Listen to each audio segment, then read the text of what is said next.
கர்த்தருடைய பரிசுத்த நாமம் மகிமைப்படுவதாக.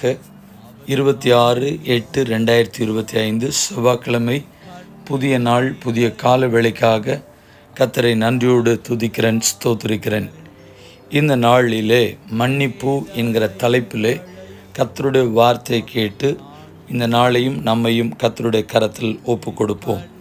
எபேசியர் 4:32 தேவன் உங்களுக்கு மன்னித்தது போல நீங்களும் ஒருவருக்கொருவர் மன்னியுங்கள். Forgiving each other just as in Christ God forgave you. கிறிஸ்துவுக்குள் மிகவும் பிரியமானவர்களே, கர்த்தருடைய வார்த்தையை சிந்திப்போம். ஆண்டவருடைய வார்த்தை நமக்கு சொல்லுகிறது, மன்னியுங்கள், அப்பொழுதுதான் நமக்கும் மன்னிக்கப்படும். கர்த்தருக்கு ஸ்தோத்திரம் உண்டாகட்டும். மன்னியாமை என்பது மிகப்பெரிய பாவம். பாவத்தினாலே நம்முடைய ஜெபங்களுக்கும் பதில் கிடைக்காது.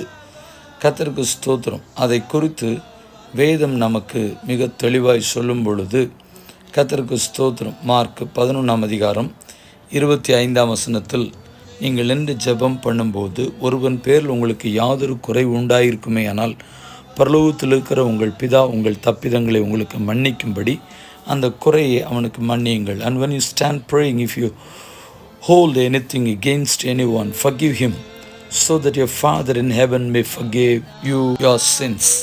கர்த்தருடைய பரிசுத்த நாமம் மகிமைப்படட்டும். நாம் மன்னித்து விட்டால்தான் நமக்கும் மன்னிக்கப்படுகிறது. நாம் அப்படி மன்னித்தால்தான் நம்முடைய ஜெபங்கள் கேட்கப்படுகிறது என்பதை குறித்து நமக்கு அந்த வார்த்தைகள் நமக்கு சொல்லுகிறது. கர்த்தருடைய பரிசுத்த நாமம் மகிமைப்படுவதாக. எப்படி அதை மன்னிக்கிறது? அவன் ஒரு தடவை உங்கள்கிட்ட மன்னிப்பு கேட்டால் நம்ம மன்னிக்க முடியுறதா?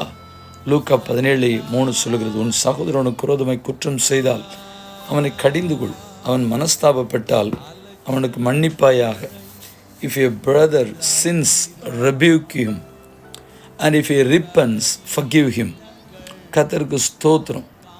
அதே நேரம் அவங்க எபேசியர் 4:32 கொலோசியர் 3:13 ஒருவருக்கொருவர் தயவாயும் மன உருக்கமாயும் இருந்து கிறிஸ்துவுக்குள் தேவன் உங்களுக்கு மன்னித்தது போல நீங்களும் ஒருவருக்கொருவர் மன்னியுங்கள்.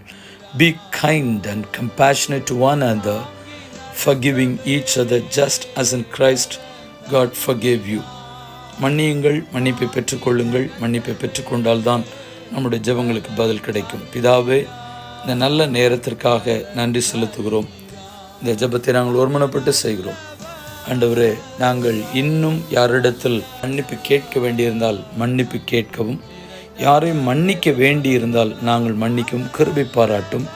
ஜெபம் கேளும்.